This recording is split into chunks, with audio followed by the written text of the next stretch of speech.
Hey my beauties, thanks so much for tuning in. I am Chica da Silva 77 and we are going to be focusing on the amazing holistic benefits of a Ayurvedic scalp massage that is focusing on the Marma points. So let's go ahead and get into why this is so important, because you may be someone where you may not have been really focusing on your scalp health, just your hair. But when you focus on the benefits of activating those Marma points, you begin to see so much hair growth, and also it relieves stress. So as we begin, I'm detangling my hair using some warm oil that has been infused with rosemary as well as ginger and clove.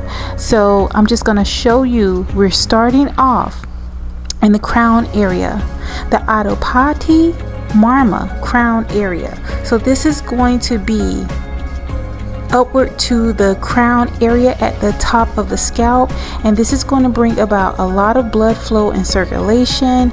And as you saw me apply this oil on my fingertips, I just go in and put a lot of emphasis on that crown area. Oftentimes that is the area that is most neglected.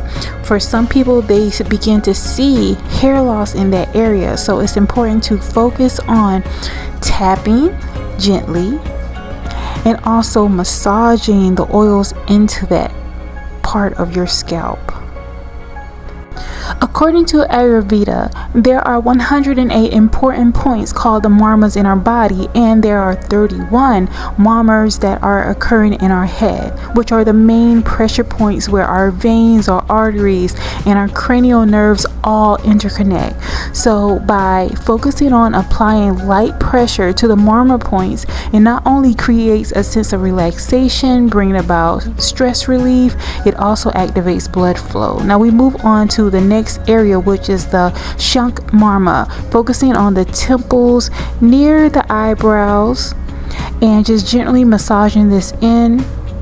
And again, now I'm moving more so towards the back area, the Simantha Marma area, which is midline of the head back to the nape area of the skull, which invites the blood flow to move upward to the Vidher Marma area with the back of the skull.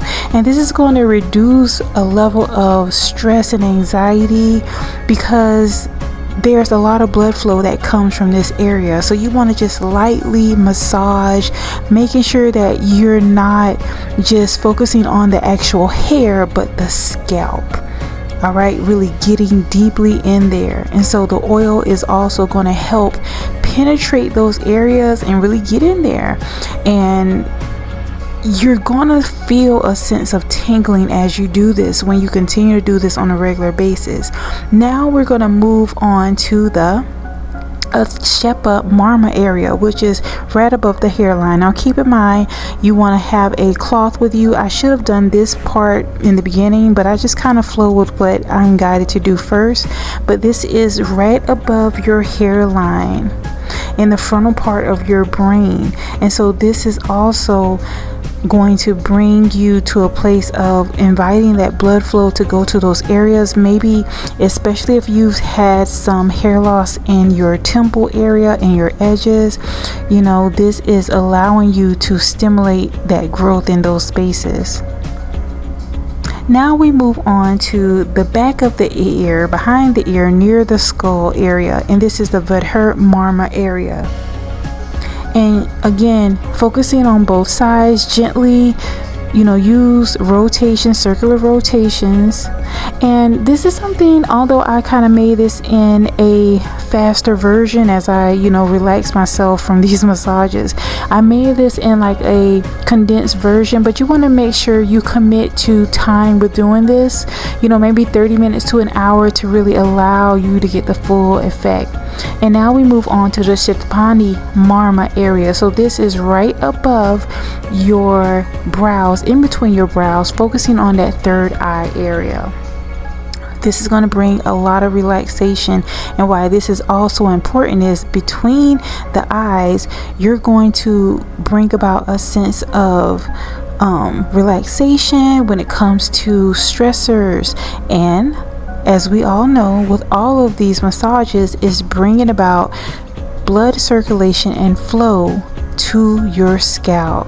This stimulates the hair follicles to produce a thicker hair. So these scalp massages bring about help with dilating the blood vessels under the skin and promoting massive hair growth. And as we know, better blood circulation brings about better hair growth and also stress relief.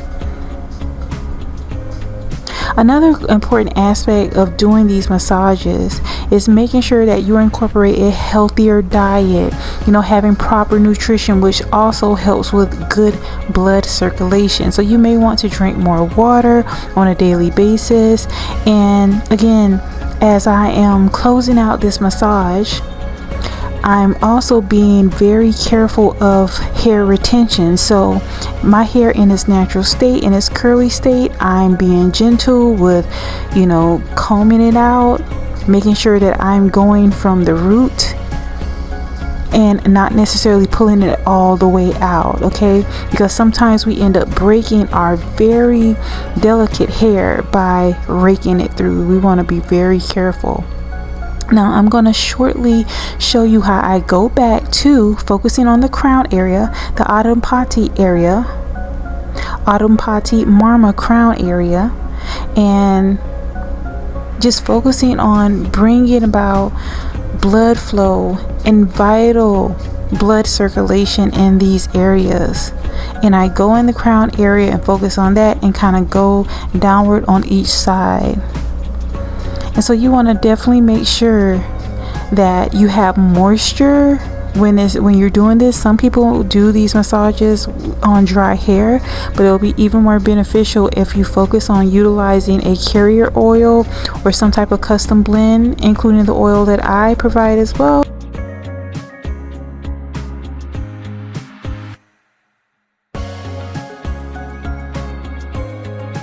The moisture helps. So I'm glad you were able to stay tuned and have a great day.